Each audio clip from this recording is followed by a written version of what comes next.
যাওয়ার পরে আমার আম্মুর ব্লাড নিতে আছে। ব্লাড দেওয়ার শেষে ডক্টরের কাছে আসলাম, আর ডক্টরে যা বললো তা শুনে আমার মাথা পুরো ঘুরে গেছে। আর আমি অনেকক্ষণ বসে থাকার কারণে ক্লান্ত হয়ে গেছি, আর ক্ষুধাও লাগছে। সকালে এখন পর্যন্ত কিছু খাই নাই, তাই হোটেলে আসলাম কিছু খাওয়ার জন্য। আর হোটেলের ঘটনাটা আমার কাছে ভালো লাগে নাই। তো বন্ধুরা, আজ আমার আম্মুর কি হয়েছে আর আমি কই গেছিলাম আর আমার সাথে কি হয়েছে, চলো সবকিছুই তোমাদের সাথে শেয়ার করি। আমার আম্মু 3 দিন যাবত খুব অসুস্থ, জ্বর আর শরীর খুব ব্যথা, আর এখন বেশিরভাগই ডেঙ্গু ধরা পড়তেছে। 3 দিন যেহেতু হয়ে গেছে, ওই কারণে আজ ডক্টরের কাছে নিয়ে যাইতেছি পরীক্ষা করার জন্য। তো একটা মিশু করে আম্মুরে নিয়ে সোজা চলে আসলাম সেন্টার হসপিটালে।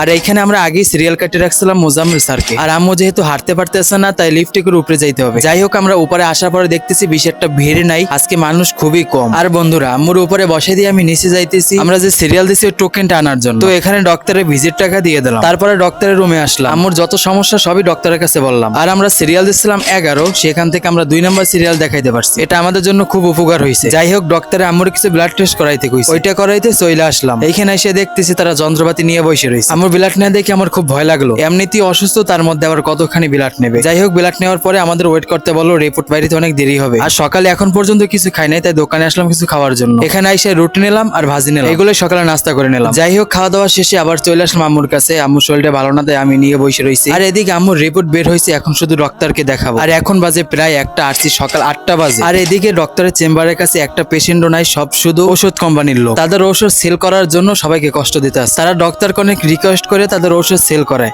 আর এদিকে পেশেন্ট দাঁড়াই থাকে আর কষ্ট করে। সকালে এসে খুব জলদি করে দেখাইতে পারছি, আর এখন বিরক্ত হয়ে গেছি বসে থাকতে থাকতে। শুধু কি বিরক্ত, ঘুমেও ধরছে। যাই হোক, কোনো মতে আম্মুর রিপোর্ট গুলো দেখাই আমরা সোজা চলে আসলাম। তো ডক্টর রিপোর্ট দেখে বললো আম্মুর ডায়াবেটিসের সমস্যা বেশি। আর আমরা ডক্টর না দেখে ওষুধ খাওয়াইছি, ওষুধের রিয়াকশন করছে। তো বন্ধুরা, এরকম ভুল কেউই করবেন না, ডক্টর না দেখে কেউ ওষুধ খাইবেন না, আর ডক্টর দেখাই ওষুধ খাবেন সবাই। তো আমরা একটা মিশু করে সোজা বাসায় চলে যাইতেছি। আর আজকে ভিডিওটা এখানে শেষ করছি। আর সকলে আমার আম্মুর জন্য একটু দোয়া করবেন। তো সকলেই ভালো থাকো, এন্ড আসসালামু আলাইকুম।